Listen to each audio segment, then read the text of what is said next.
parte digestório, né, do que é via infradiafragmática, ou seja, né, da região do sistema digestório que fica abaixo do músculo diafragma.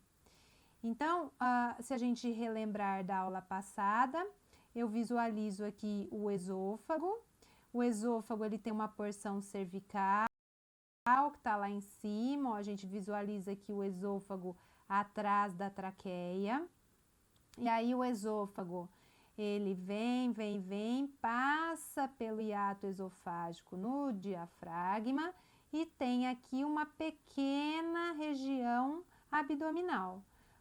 Por que uma pequena região? Porque logo o esôfago ele se dilata para a formação do próximo órgão, que é o estômago.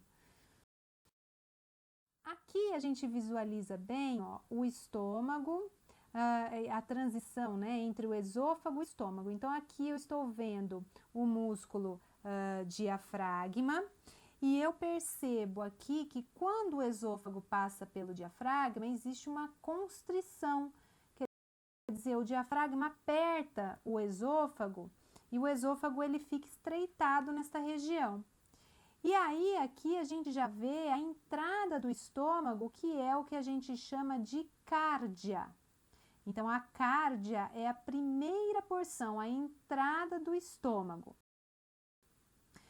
Eu queria chamar a atenção de vocês, porque existe aqui, olha só, uma grande diferença na mucosa. Então, eu percebo que a mucosa do esôfago, ela é bem lisa. E a mucosa do estômago, ela é toda cheia de rugosidades. Então, isso porque o estômago, ele tem aqui o que a gente chama de vilosidades, né, de pregas gástricas, que é uma adaptação da parede do estômago, porque o suco gástrico, ele é muito ácido.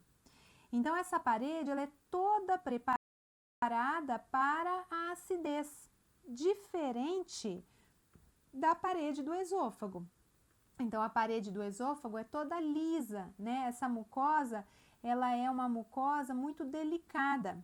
Então, quando eu tenho aqui uma abertura da cárdia, a cárdia não está funcionando direito e ela permite que o que está dentro do estômago volte para o esôfago, o que acontece aqui é que o líquido que está dentro do estômago, ele vai queimar a parede do esôfago e vai dar uma sensação que a gente conhece como pirose e mais comumente como azia. Então, aquela sensação que a gente fala de queimação é porque realmente o suco gástrico, que é muito ácido, ele acaba aqui queimando essa mucosa que está no esôfago, ok? Então, a importância aqui da região da cárdia, que é a entrada do estômago, onde eu tenho um músculo que vai fechar essa região e impedir que o que esteja dentro do estômago possa voltar para o esôfago, certo? Bom, e aí é que a gente vê bem, então, o estômago, né? Então, o estômago, olha só, ele está aqui nesta região, é a região expandida, e aí eu tenho aqui o acúmulo dos alimentos, esse acúmulo de alimentos faz com que o estômago possa tratá-los, digeri-los tanto de forma química quanto de forma mecânica. Então, aqui o estômago, ele converte, né, o que a gente chama de bolo alimentar em quimo. E aí o estômago, ele vai depender da pessoa. Então, quanto mais longilínea, quanto mais alta for a pessoa, mais o estômago dela vai ser, vamos dizer assim, estendido. Então, esse estômago aqui, que é o que a gente está mais acostumado, ele vai funcionar da mesma forma que este aqui. Então, o que acontece é que as formas dos estômagos, elas variam muito a depender da pessoa, se ela é mais longilínea ou mais brevilínea. Agora, o importante é entender entender que esses estômagos, eles funcionam da mesma forma, ok? E aí, o estômago mais comum, ele tem, então, esta forma e ele é dividido em algumas regiões. Então, a primeira região é chamada de cárdia, como nós já falamos, e aqui o esôfago. Aqui eu vejo as pregas, né, da região do estômago. Lá em cima, onde o estômago ele tem relação com o diafragma, eu tenho a chamado fundo do estômago. Então, esta região onde normalmente se acumula o ar, proveniente aí do processo de digestão. Depois, essa grande região é o que eu chamo de corpo do estômago. E por último, aqui essa saída é o que a gente chama de região pilórica. Então, a cárdia é a região de entrada, o piloro é a região de saída. E aí o estômago ele vai ter aqui ainda duas curvaturas, uma curvatura menor que a gente vê aqui e uma curvatura maior, que é esta aqui. Então, são regiões anatômicas, curvatura menor e curvatura maior, as pregas que nós já falamos e ainda duas chamadas incisuras. Uma incisura que fica aqui, que é chamada de incisura cárdica, então é esta região aqui, né, parece uma depressãozinha entre a cárdia e o fundo do estômago. Então, a incisura cárdica, ela demonstra pra gente que se eu passar uma linha na altura dela, o que acontece é que eu tenho para cima desta linha o fundo do estômago, para baixo desta linha já o que é corpo do estômago. E aqui eu tenho a chamada incisura angular. Então, imaginem que eu passo uma linha também aqui e esta incisura angular, ela vai delimitar para mim, para cima, o que é corpo e para baixo aqui, o que é o piloro, tá? Então, o piloro é toda esta região de saída aqui do estômago. Aqui, de uma outra forma, né? Então, o que acontece é que nós temos aqui a região mais larga e região inicial, que é o antro pilórico. Depois, esse antro ele vai se estreitando, formando o que a gente chama de canal do piloro. E aí, aqui nós temos o ósteo, né? A abertura, que é o ósteo pilórico. Em volta do ósteo, a gente tem um músculo, que é um músculo que forma um esfíncter também. E esse músculo ele vai fechar ou abrir o piloro. Então, do mesmo jeito que eu tenho um músculo esfíncter lá na cárdia, que vai abrir ou fechar a cárdia, aqui também eu tenho um músculo esfíncter que vai abrir ou fechar o piloro. Aqui, então, né, uma figura com todas as estruturas. Então, o esôfago, aí a incisura cárdica, a cárdia, aqui o fundo do estômago, ou fundo gástrico, o corpo, que é a região maior, aqui a região do antro, o canal e o piloro, a incisura angular marcando a região, curvatura menor e curvatura maior. Vamos imaginar que o alimento ele está caminhando, então ele sai do estômago e vai entrar no intestino delgado. O intestino delgado, né, que é esse aqui que a gente está visualizando, que na verdade é o intestino fino, né, ele é dividido em três partes: duodeno, jejuno e íleo. Bom, e aí qual é a grande função do intestino delgado? A grande função do intestino delgado é que o intestino delgado ele vai absorver os nutrientes. Então, tudo aquilo que a gente come vai passar pelo intestino delgado e o organismo ele vai absorver os nutrientes desse alimento. E aí o que acontece aqui é que nesta ordem duodeno, jejuno e íleo, se vocês visualizarem, o íleo chega aqui nessa região, que é a primeira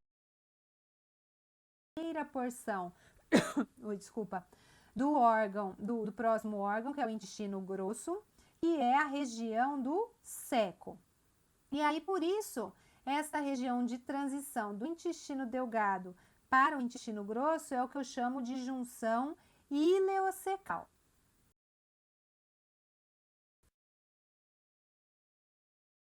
Quatro partes. Então, eu tenho aqui o início do duodeno, que é a primeira porção. Então, aqui a gente tirou o estômago, eu tô vendo piloro. Aí, eu tenho aqui a primeira parte, que é a parte superior, ou chamada de ampola. Depois, eu tenho a segunda parte, que é a parte descendente. Essa parte descendente, vou falar aqui um pouco, muito importante. E depois o duodeno ele segue. Então, o duodeno ele faz um C aqui, porque na verdade ele vai abraçar este outro órgão que é importante, que é o pâncreas. O pâncreas, gente, ele tem a sua cabeça, então a cabeça do pâncreas está abraçada aqui pela região do duodeno. E aí o que a gente visualiza nessa figura é que o pâncreas, durante todo o seu trajeto aqui, então eu tenho a cabeça, o colo, o corpo e a cauda do pâncreas, ele vai ter um ducto e esse ducto ele vai capturando todo o suco pancreático que é produzido pelo pâncreas. E aí esse suco pancreático, olha só, ele vai ser jogado lá dentro do duodeno, então através de ductos. Então, eu tenho aqui o ducto pancreático principal e em algumas pessoas existe um segundo ducto, que é o ducto pancreático acessório, tá? Então, o pâncreas, ele vai jogar o seu suco pancreático dentro do duodeno. Que parte do duodeno? A parte descendente.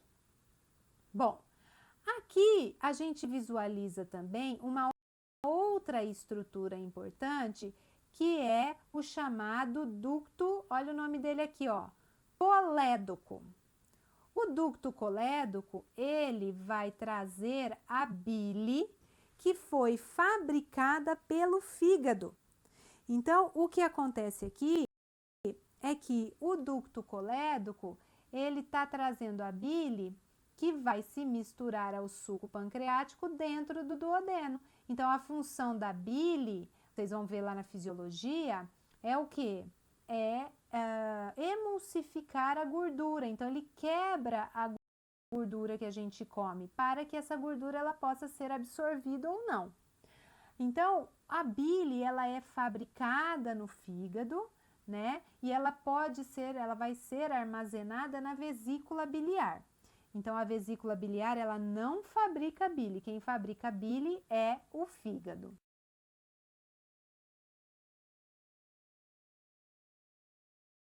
E aí a gente vê de uma outra forma aqui agora, né? E consegue visualizar as outras duas partes do duodeno.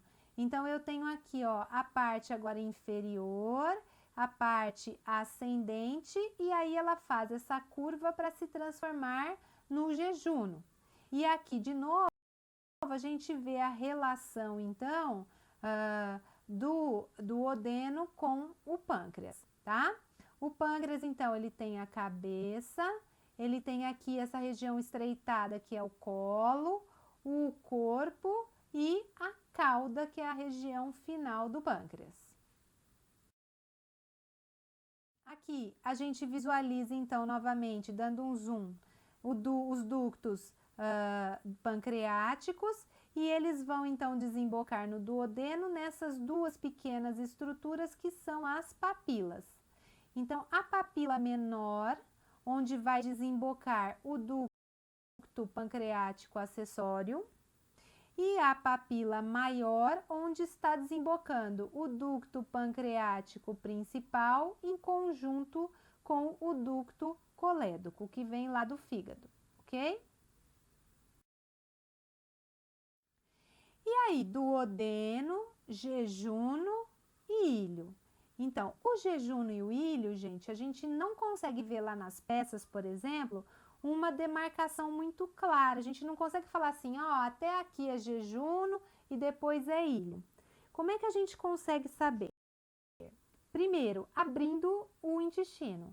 Então, eu percebo que o jejum, ele é cheio de pregas e o ilho, ó, é liso. E, além disso, a gente pode perceber através da vascularização. Então, o que acontece aqui é que eu tenho uma única artéria na região do jejum e pequenas artériazinhas chegando até ele. Já na região do ilho, olha só, eu tenho uma vascularização aqui que parece uma colmeia. Então, não existe uma artéria principal para dar outras pequenas artérias. Não, existem várias artérias que vão se juntando e aí essas artérias elas ficam com esse padrão de colmeia, ok? Então, por isso que a gente consegue diferenciar o que é jejuno e o que é ilho, principalmente lá nas peças anatômicas. E aqui, ó, a gente percebe essa estrutura amarelada que é o chamado mesentério. O mesentério, ele vai, a responsabilidade dele, ó, é fixar todo o intestino delgado lá na parede posterior do abdômen e, né, para não dar nó nas tripas, que é o que a gente fala. E, além disso, ele vai permitir a passagem das artérias, das veias, dos nervos que estão indo lá para a região do intestino. O mesentério, ele está relacionado ao intestino delgado, mas ele faz parte de uma estrutura muito maior que é o peritônio. O peritônio é uma estrutura que encapsula os órgãos da região abdominal. Então, existe uma grande membrana na região abdominal que fica em volta de todos esses órgãos e ainda ele encapsula alguns deles, tá? Então, essa grande membrana lá na região do abdômen é o chamado peritônio. Bom, e aí o intestino grosso, que é o último órgão da região do canal alimentar. Então, o intestino grosso, qual é a grande função dele? A grande função dele é a absorção de água. Bom, então ele vai absorver a água e aí o que acontece quando o intestino grosso absorve água? Ele vai fazer a conversão do que a gente chama de quimo líquido para as fezes semissólidas. Então, essas fezes que vão se acumulando até a hora da defecação. Então, aqui, ó, pela região inicial, que é o seco, onde está o apêndice vermiforme ou apêndice secal. Então, uma região em fundo cego. Aqui está chegando, agora a gente visualiza bem o intestino delgado. E aí, esta aqui é a forma do intestino grosso. Então, ele vai ser dividido em colos. Colo ascendente, que é o que sobe. Aí tem uma curva, esta curva é chamada de flexura cólica direita. Depois eu tenho colo transverso, a flexura cólica esquerda, a curva, colo descendente, colo sigmoide e o reto, ok? Então, aqui a gente tem o intestino grosso e as suas regiões.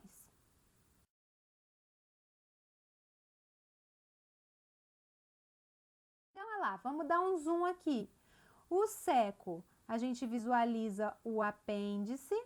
Então, o seco é essa bolsa cega e que vai ter aqui o contato com o final do intestino delgado.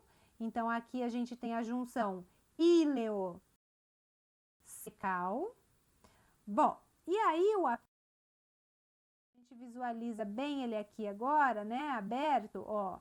O apêndice vermiforme, ele tem uma função que está relacionada à defesa desta região do intestino, né? E o que acontece aqui, né, quando ele dá as famosas apendicites? Então, normalmente nos jovens, essa apendicite, ela é causada aí por um aumento do tecido, uma hiperplasia. E essa hiperplasia acaba fazendo com que essa região inflame, né, e dá apendicite. Normalmente isso está relacionado com a genética. Então, o pai e a mãe, se teve apendicite muito jovem, é provável que o filho também tenha. Nos idosos, normalmente, o que acontece, a causa é outra. A causa é o que a gente chama de fecalito. Então, a causa é porque a gente imagina que eu tenho as fezes chegando líquidas aqui desta região do intestino delgado. E aí, esse líquido, o que acontece é, principalmente pessoas, por exemplo, que comem muitas sementes, né? Essas sementes, elas podem entrar por esse orifício e acabam ficando presas aqui na região do apêndice. E aí elas acabam machucando, vamos dizer assim, a parede do apêndice e isso provoca uma inflamação também na região. Então, é o que a gente chama de fecalito. Então, são fezes que vão se depositando dentro do apêndice e que causam aí uma inflamação na região, ok? E aí, os idosos, então, têm a apendicite um pouco diferente da causa, né? Um pouco diferente do e canal anal. Então, olha lá, a gente visualiza aqui. Depois que o alimento ele passou aí, as fezes estão sendo formadas no colo ascendente, no colo transverso, no colo descendente, no sigmoide, elas chegam nesta região do reto. E aí, o reto ele vai terminar no que a gente chama de canal anal ou ânus. Bom, então, normalmente as fezes elas se acumulam nessa região para esperar que sejam eliminadas. O ânus, ele normalmente ele está colapsado e existem, se vocês olharem aqui, ó, vários músculos que são, de novo, músculos esfíncteres. Então, que vão relaxar na hora da defecação para que o bolo fecal ele consiga ser eliminado, tá? Então, as fezes, elas ficam sendo acumuladas nesta região aí do reto e um pouquinho ainda aqui nesta região do sigmoide, ok?